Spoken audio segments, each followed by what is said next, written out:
This is a Play Your Way network presentation. Get the full story at PlayLifeYourWay.com. Previously on the Play Your Way podcast. One of the key subjects of episode 30 of the Play Your Way podcast was the Disney buyout of 21st Century Fox.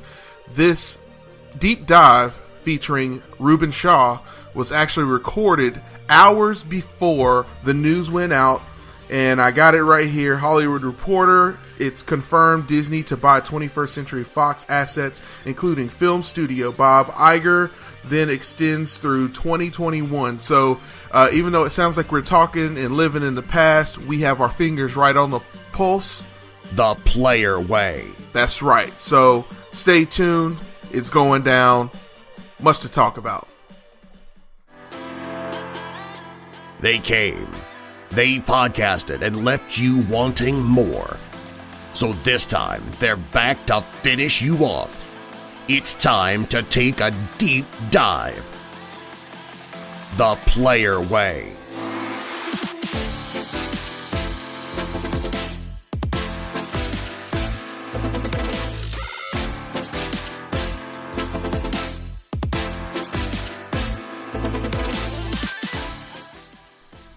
You heard what the man said. It's time for the deep dive.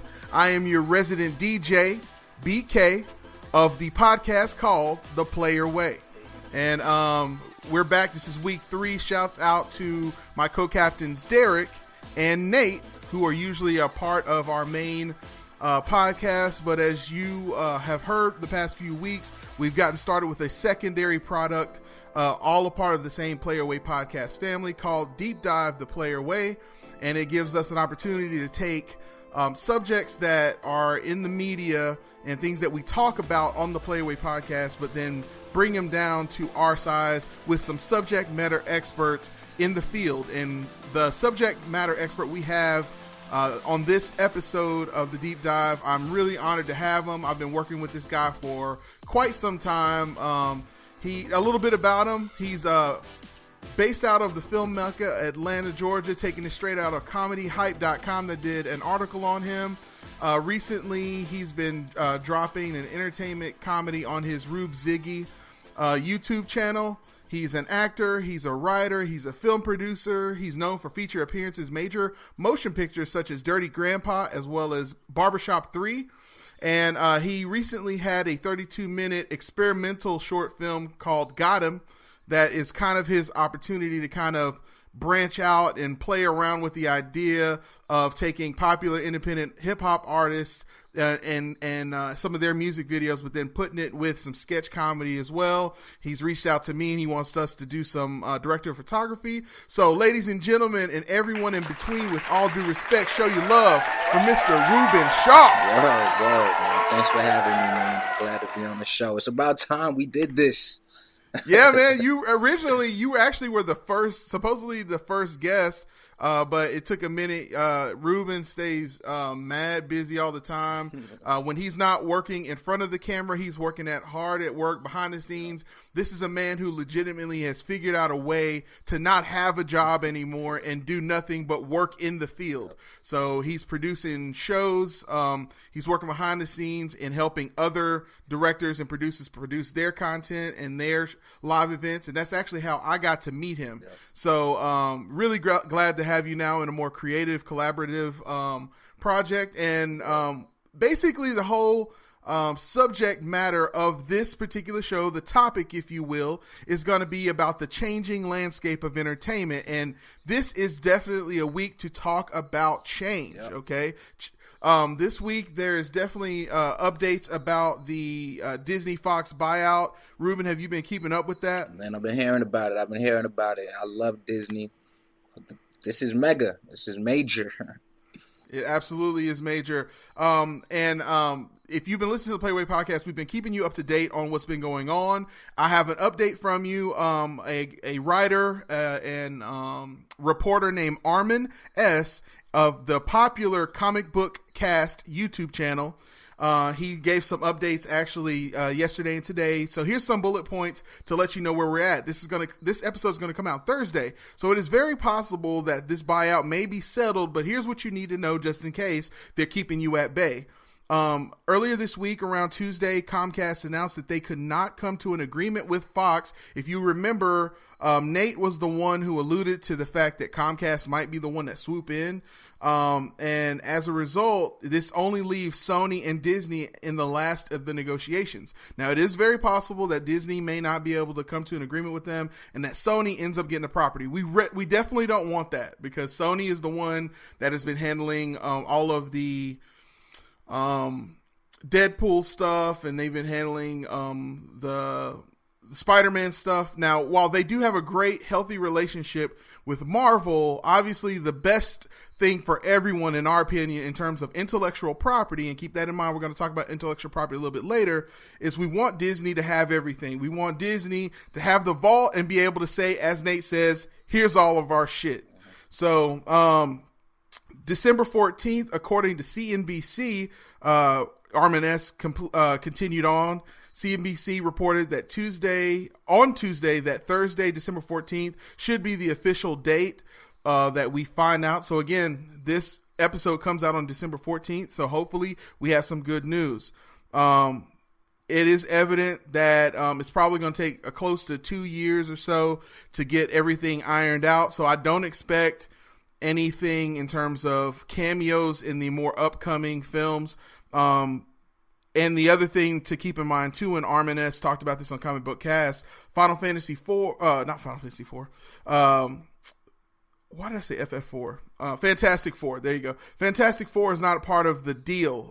Constantine Films, Nate also alluded to this on the previous podcast, that they actually own the film rights to Fantastic Four, but up until now, Disney has not been able to communicate directly with Constantine Films because of the intermediary of Fox. They had the contract. So if they buy the contract from Fox, then they can now negotiate with Constantine Films. And we know that Constantine Films has a collaborative spirit. They mainly hold the rights to those characters just so they can make money off of them. They don't really want to make the films themselves. They want somebody else to pay them to do it for them. So how do we bring this all down to our size? Well, Reubziggy, as he goes by on YouTube, Reuben Shaw, the actor, the producer, the writer, this guy has gotten some really awesome views on his YouTube videos. One of your YouTube videos I saw was in the 50,000s. Yeah. Congratulations on that, man. Yeah, man, that's a old little docu short that we did. Super producer Needles, he produced Bruno Mars' Just the Way You Are. He had a little invite. I was invited to his studio, to his house, where they were doing this big ASCAP song with a lot of great artists and talented writers, and I got to shoot. Lo and behold, I put it up. It blew up. You know what I mean? It did what it did, and that's when I realized the power of YouTube. You know what I'm saying?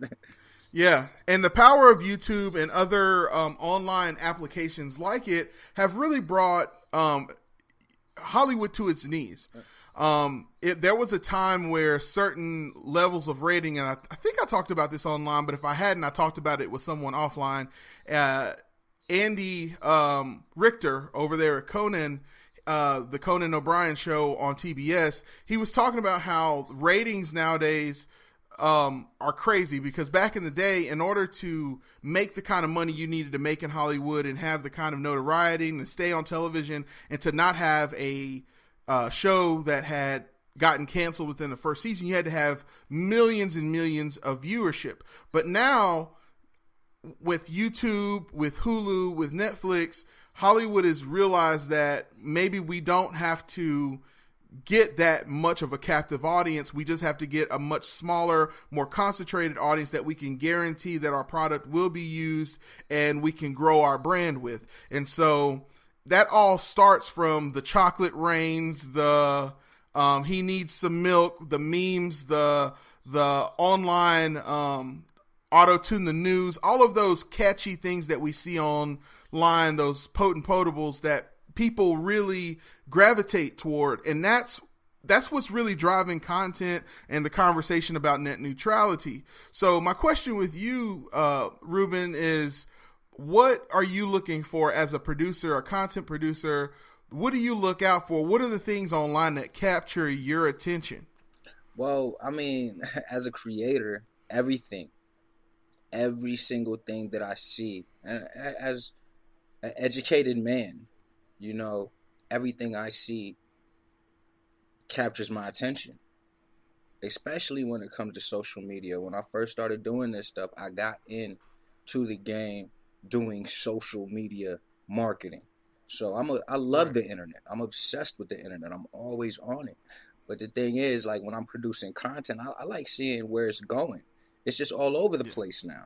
So I like it. Really is all over the place. So that's why for somebody who's doing, you know, sketch art or things like that, it's kind of a good thing because you could just pull from anything and anywhere. And if you have, the thing about it is like, you know, it's all over the place. Right. Which means that doesn't mean it's good.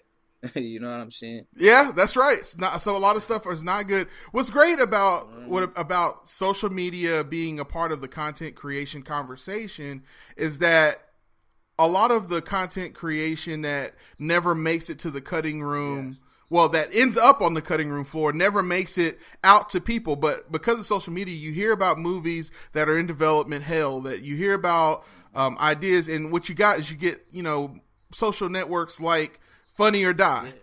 Used to be a social network just for posting comedic videos, and now it's become a place where you can kind of test out content before you invest in it. In fact, Will Ferrell, one of the minds behind that, one of the investors behind that, a lot of stuff like Drunk History, a lot of Bat Fight, a lot of Dirty Sanchez type stuff, that you hear about because he does a lot. He has like this, like, is this like something Sanchez Films or something like that? He tests a lot of stuff out on that social network, and so those are great. They are. They're amazing. Those websites, and so those are like our new television networks. You know, it really is. Those I remember I was speaking with one of my NFL buddies, Devontae, out of the Falcons. He said all they watch is shows on the internet, the YouTubes, the Vimeos. That's all they watch. They don't even watch television like that. So when you have the Funny or Dies and the Comedy Hypes and the different sites like that have a platform for the artists to, you know, test out content or whatnot, that's a good thing. You know what I mean? That's a great thing. That's a great thing for people like us because intellectual property, again, that's going to be a constant buzzword you're going to hear in this episode because intellectual property is the name of the game. Yeah. Intellectual property, if you are a lay person and you don't know what that means, intellectual property is literally the invention of content out of nowhere. And it's the ability to take that content, get a copyright on it, and make it your own so that you can sell it, repackage it, and get it out there to the public at large. And so what's important to know about that is why are we talking about this content creation and this grassroots intellectual property in a bigger conversation with Marvel? Well, here's why it's relevant. Back in the day, which was a Tuesday, of course, it would have been impossible for a company like Fox to even sit down and have a conversation with Marvel. If you go back to the history of how all of this came to be, Marvel Comics was at a time where it was dying as a company. And to save itself, it had to sell off film rights to the characters because they really didn't have a vision in creating motion pictures. That was something that they couldn't even fathom at one time or another. So now that we're in a place where these things can happen, and it kind of kicked off with Sony making the original Spider-Man film that made it really big at the turn of the century, Marvel decided to get serious about making this intellectual property into actual films. The problem is when they got started in creating these actual these live action films, the only stuff they had to work with were the Avengers. And at that time, no one cared about the Avengers. Iron Man was not a comic that people cared about. You cared about the Wolverines. You cared about the X-Men. You cared about Professor X. You cared about, Spider-Man and Venom. No one cared about the Avengers. And so somehow Disney, when it was Marvel Studios first before Disney was even involved, they had to get very smart about taking chicken shit and making it into chicken salad. And that's what content creators are always doing online anyway. So when you get desperate, that's when you start figuring out ways to collaborate. When you realize, hey, that other guy over there has the camera I want, but his content is not popping. But my content is popping, but I need his abilities. Let me collaborate with this guy and say, hey, I'll give you something to film if you film me. And let's work together and make this happen. And that's what's happening now, because Marvel is kicking the butts of everyone else that is out here making these comic book films. And now these studios have this expensive intellectual property, and they can't make it stick. They can't make it into the sauce that they need to get people to come back for more. So that's because what's going on is, go ahead. That's because, first off, Marvel got all the money. So when they got all the money, you monopolize the game. Yeah. And the problem is you love to eat. People love to eat. They'll never like the major motion pictures, the major motion companies. It's all meant for themselves. It's a cutthroat industry. Yeah. Absolutely. What it will ultimately, the thing is, the reason that they're not able to get people to stick is because of the intense boom of content that's just online. I can go watch a movie that nobody's talking about on Facebook that somebody just made in Buckhead that's gonna grasp my attention, and I didn't pay nothing for it. I can go tell people about it. Now I feel like I'm really a part of the thing. Like, I'm not just a fan. I'm somebody who knows about a movie that nobody knows about, and I'm putting people on. Now that's the new generation. That's what they're about. It really is. That's the key. Is the person that you shit on today and you think ain't worth nothing can be the next Bobby Shmurda. Right. I mean, Bobby Shmurda didn't even start off as somebody that people really was listening to his music. They were making fun of the way he danced. And then when the way he danced started to catch on, people were like, yo, this is how we do it out here. This is how we do it in these streets. It started to catch on. Next thing you know, if dude didn't mess up his career with all of the bullshit that he was doing, he would still be out here making music and popping. And don't get it twisted. Let me tell you something about Bobby Shmurda. When he comes out, he's going to be the next Gucci man. Mark my words. Mark my words. Yeah, man. Because he built something within that community. He built a whole sound, a whole style, a whole swagger nothing. You could honestly say Bobby Shmurda started all this mumble rap and all this corny stuff going on, because you didn't really, you was feeling the song, but it was a corny video. It was just it was so basic, and he blew up off that. All of a sudden, everybody, that was a viral video, bro. Yeah, that was a viral video. And that's why Hollywood is paying attention to the Reuben Shaws of the world, and the Derek Lewises of the world, and the Nate Petersons of the world, and dare I say, the BK Jacksons of the world, and even the Jay Styles, who may be on next week's episode, shout out to him, of the world, because you never know when that content is going to go from zero to being the next story meteoric hero. Right. So, This episode is to be an inspiration to people who listen to the podcast and they hear us talking about all kinds of different content that's out here. Remember that all of these comic book films started off as Stan Lee and Avi Arad and Frank Miller, all of their ideas, just intangible ideas. That's exactly what I wanted to say. Like, Disney, what's going on with Disney and Marvel, it all started off with like one individual who had an idea. And I guarantee you, think about it, man. Somebody come up to you and be like, yo, I got this mouse that talks, man. I'm telling you, it's going to be a hit. Kids are going to love it. Like, back in 1940, people looking at you crazy. You coming up to somebody like, yo, I got this idea about this spider that saves the world, saves people, has a girlfriend, but he doesn't get... Come on, man. People looking at you crazy. 50 years later, exactly, 60 years later, these are 100, 200, 300, 400, 500 billion dollar corporations. Started off with the people who created them ain't even alive. exactly. The people who, you're 100% right about So- that. Speaking of which, into transition, have you heard about this documentary called Batman and Bill? Nah, I haven't heard about that.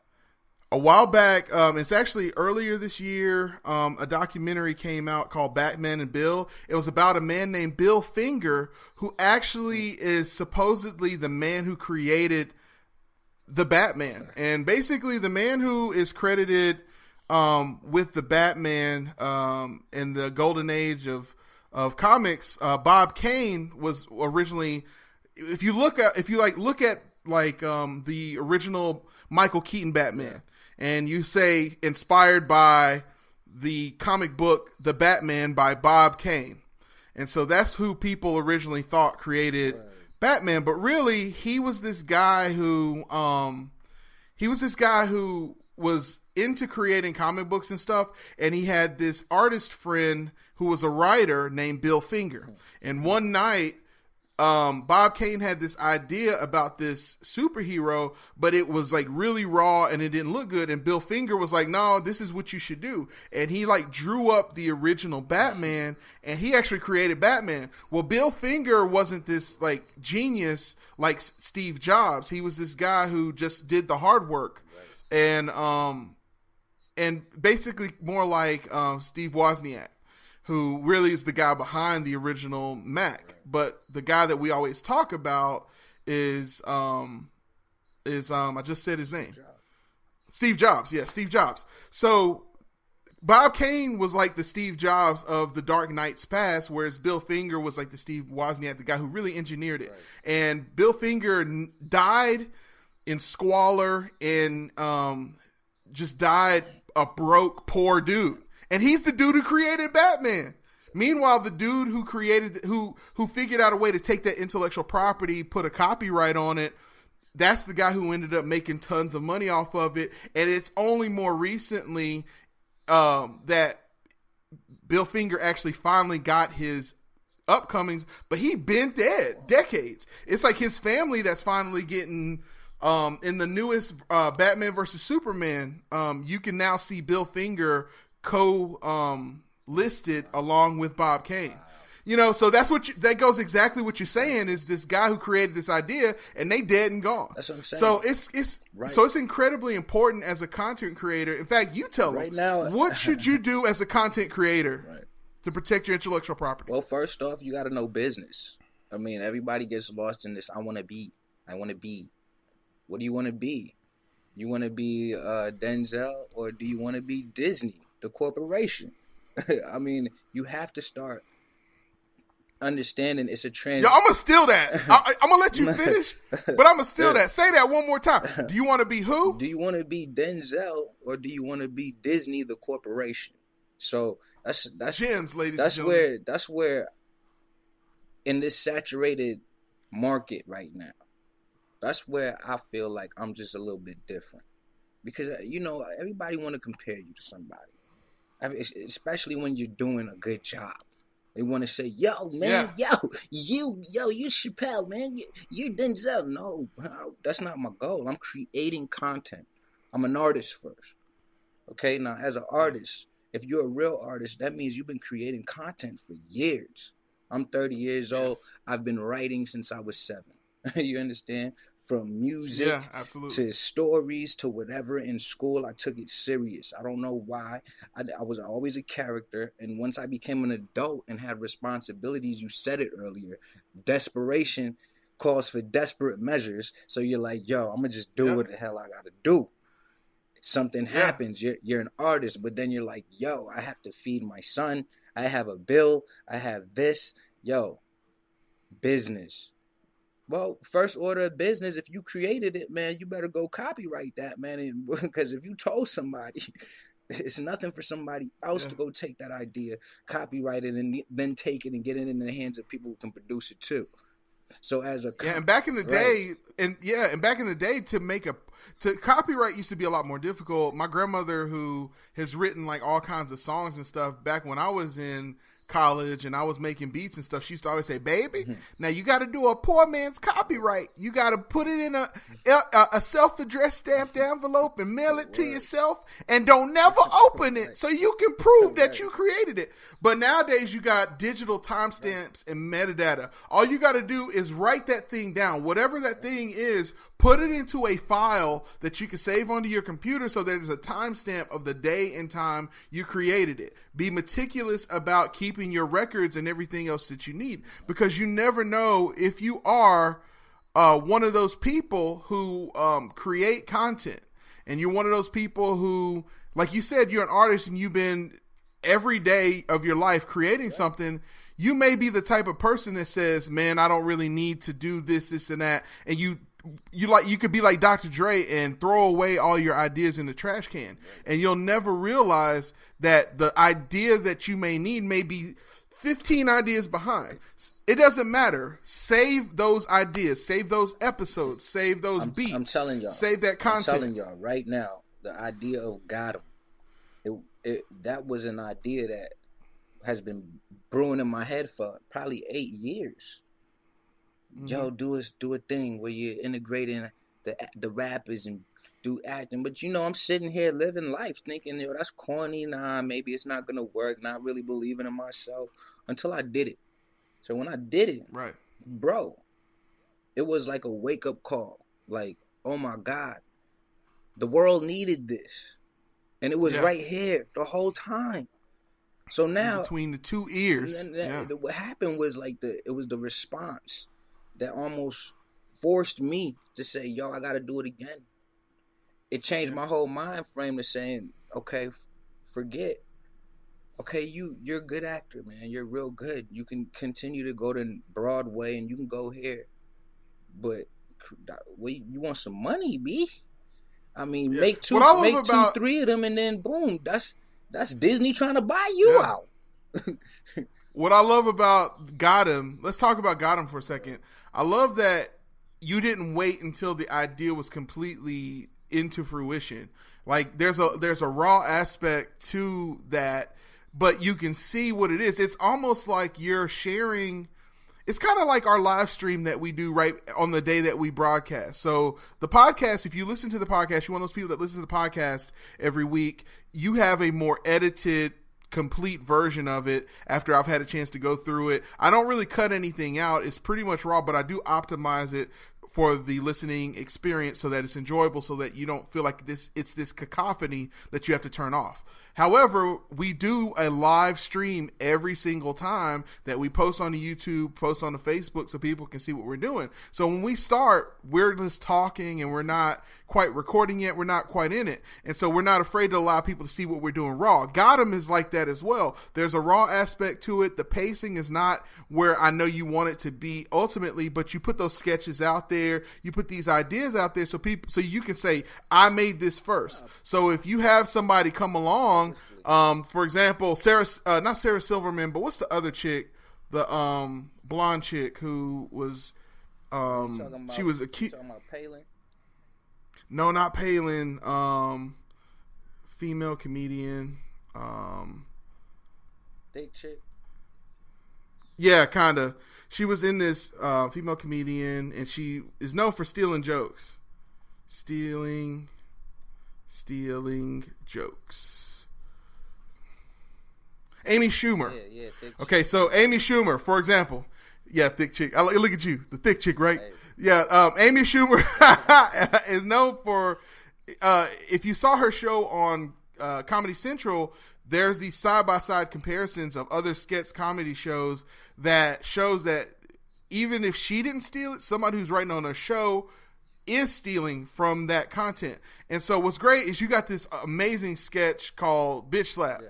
I love it. It's very Chappelle Show-esque, but it's nothing. But I have not seen it anywhere else before. You even got your own jingle to it, and you have it all on there. And so what I love about it is you can always come back to that content and make it more polished and then take down the older versions. But at least you have your content up there. And so if you inspire somebody, that's a hustle. Let's say they steal it from you. Well, hey, you're going to get paid. I mean, it's purposely, Got 'em was purposely done that way. Yeah. Even in my treatment, it's written. in my treatment raw.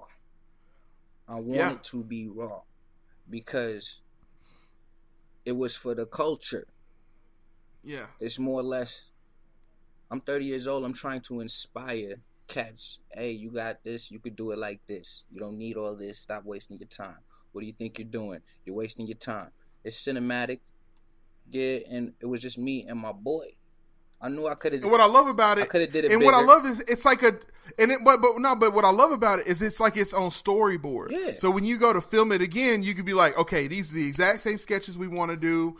The script is already right here. Just watch this, learn your part, and we can redo it bigger and better with a bigger budget. I didn't even do the sketches I wanted to do because I was testing to see how people are gonna react to me, myself, me coming out cussing, the herbs, and I'm on YouTube.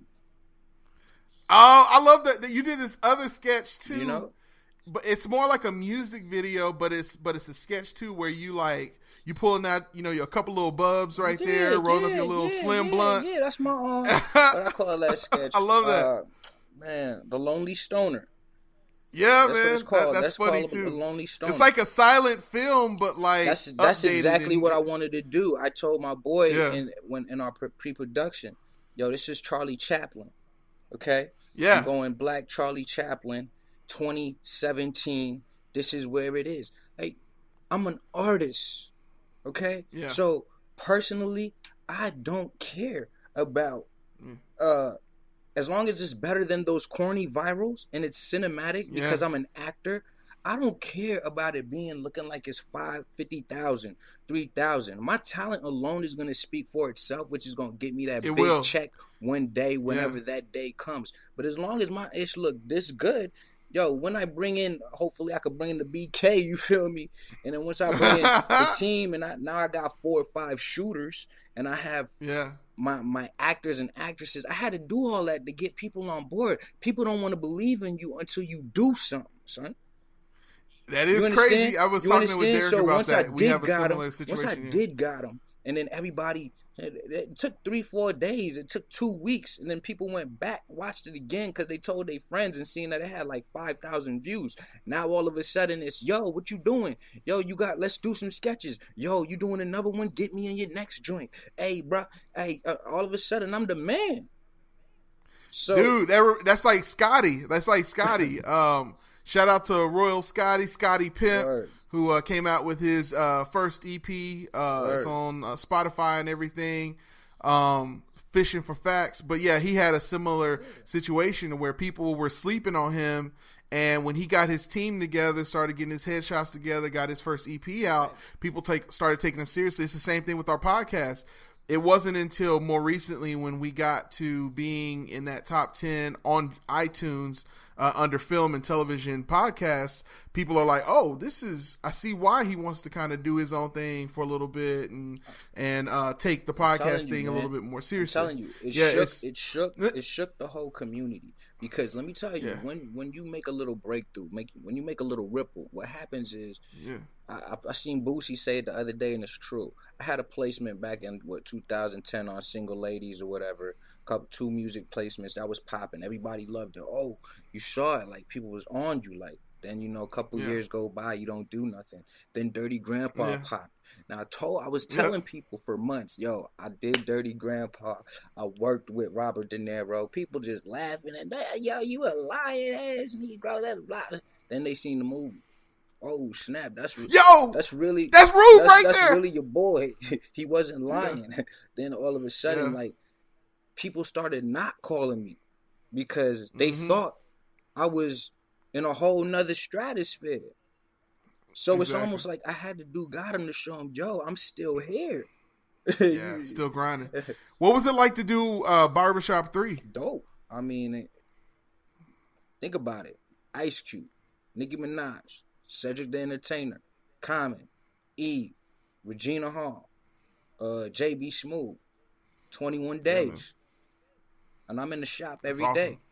Like I tell people all the time, you might see me, you might only see my face in that set, but I'm actually in every single scene. They just kept moving me around. And then I said, that's amazing. And then that's amazing. I always tell people, I don't care about the acting. I'm in the business of film and entertainment. So being on set every single day is all I needed.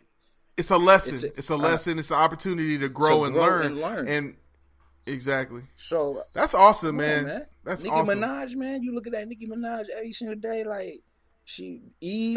Come on, son. Like, come on, bruh. Like, you don't even know what to do. Eve, especially, dude. You see people on TV, they look one way. I look one way coming through the screen right now. You see me in real life, I'm fine as hell, ladies. It's just like you see Eve, you see Eve in real life. You're like, damn, like, yo, I knew you was fine, but damn, like, it's just great because you also get to see talent in the flesh.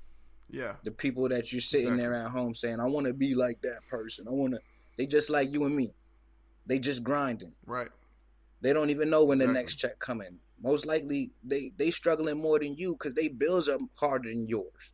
So they working 10 times harder on that set. And when you get to see that, when you get to see that, and there's humility there, you understand, I'm in the right game. You know what I mean? I get it. I'm cool. Absolutely. And that's the thing about the technology is allowing films to be made in different ways. As cities grow, Atlanta right now is a mecca for film right now. And there will be a time to where Atlanta will be the place of the past. Yeah.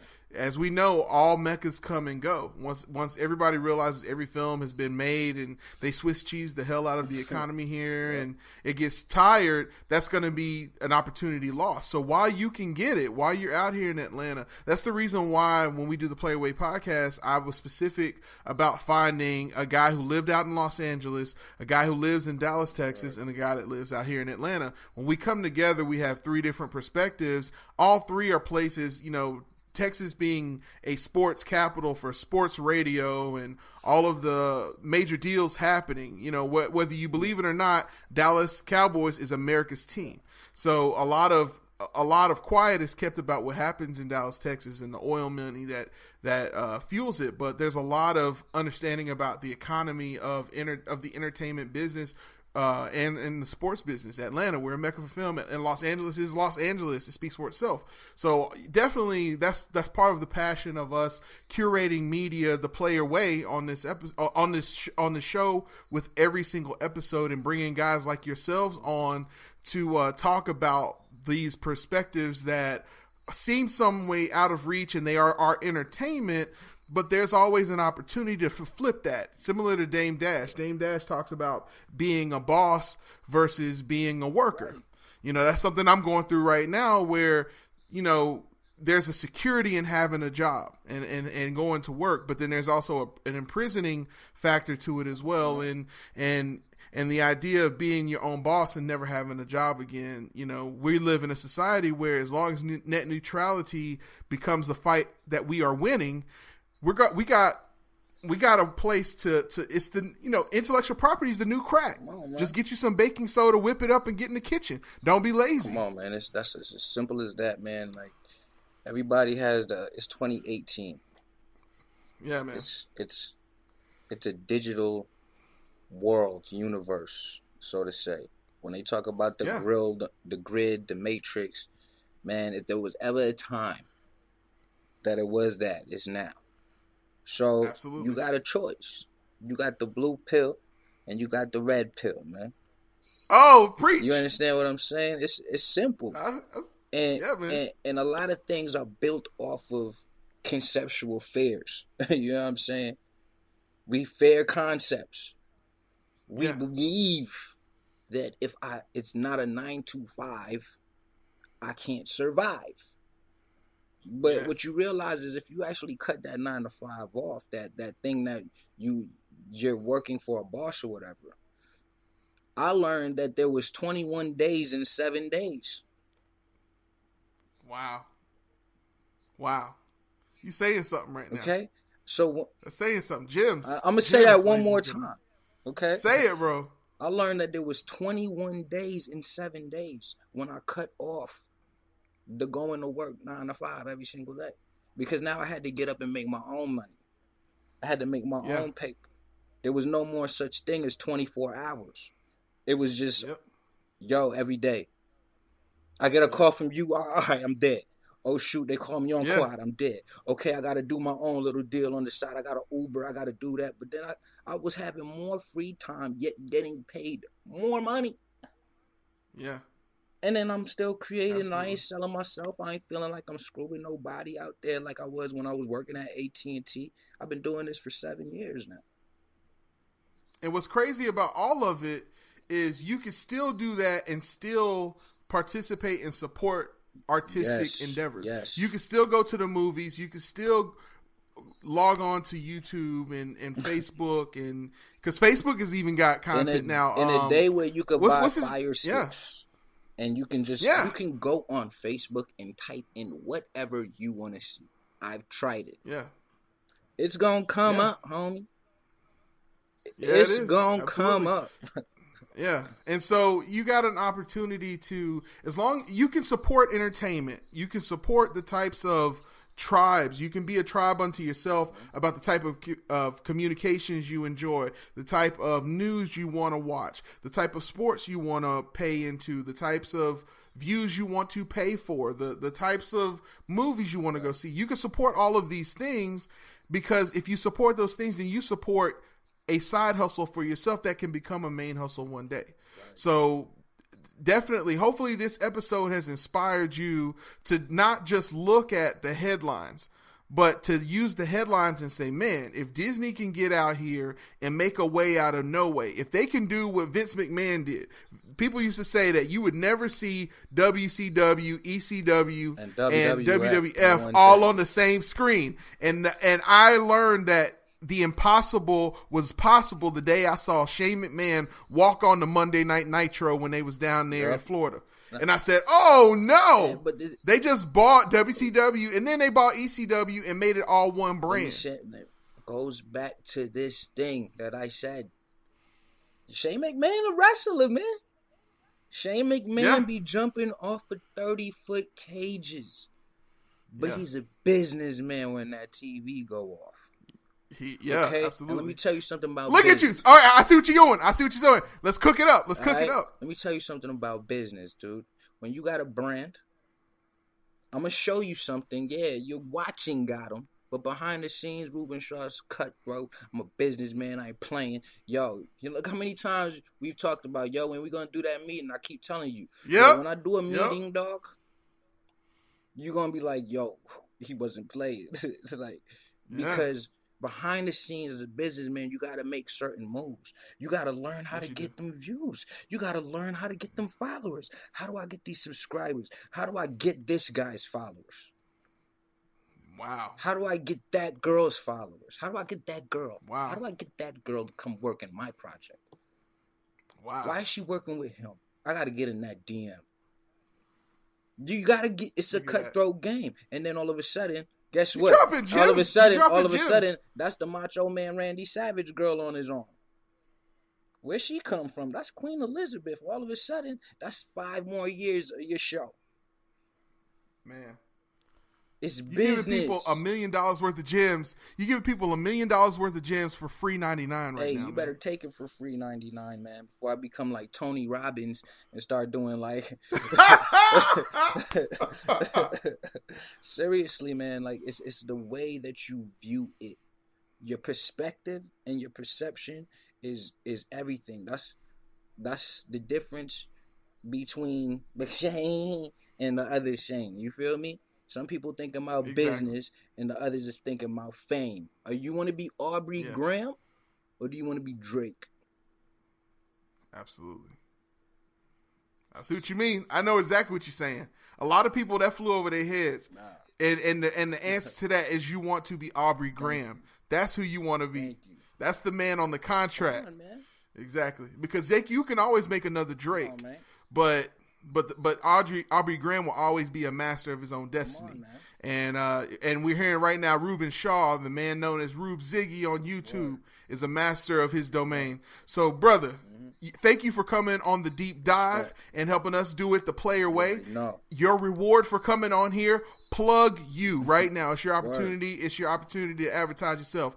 Go ahead and give it to him. So you already know, man. My name is Reuben Shaw. Actually, my name is Reuben Shaw. and I'm an actor. I'm a writer, producer, and you could just go just tune into my content, man. You can Google Broke Boys. It's a series. You can find that on YouTube, Channel 40, and then you can check my stuff out on Reubziggy, Reubziggy on YouTube. We got the Gotham. We got the new Gotham. Writing the sketches. I already got like 10 sketches. We're going to be working. It's going to be bigger. It's going to be better. It's going to be sexier. It's going to be raw. It's going to affect you a little more harder than the last one. That's coming. And just follow me. Instagram, One Reubs. I got so many social platforms. I got to remember all the names. Facebook, Reuben Shaw. Twitter, Reuben Shaw. Just follow me, man. I'll follow you at the Play Away, man. Play Away podcast, BK, everybody doing their thing. Independent artists, holla at me, man. Get at me. I'm looking for independent artists, real independent artists. You know what I'm saying? Period. People who really about that grind before the shine. Sure. About that grind and not the Right. fame. That's For exactly sure, right. man. Well, thank you, ladies and gentlemen, everyone in between. Shout out to my co-captains, Derek and Nate. Word. Even though they're not there on the podcast right now, they were always here in spirit. And if you enjoyed this content, there's always more on the Play Your Way Network at playlifeyourway.com, or you can go to playyourwaynetwork.com, or you can go to playyourwaypodcast.com. Any of those domains will take you to the same online lifestyle magazine where you as a man or woman who works 50 to 70 hours a week, you need help curating your media the Player Way. We will help you do that in the best way possible. Shouts out again to Reubziggy, Reuben Shaw, Robert Reuben Shaw. Thank you. Salute, my brother. And we will be getting up on the next season of Gotham. We will be doing some director of photography stuff. We might even have to fly Derek out so he can help corrupt the system as well. Absolutely. Yeah. All right, man. And remember, no matter what paths you take or streets you follow, just make sure you're doing that shit the Player Way. We'll holler at you next week.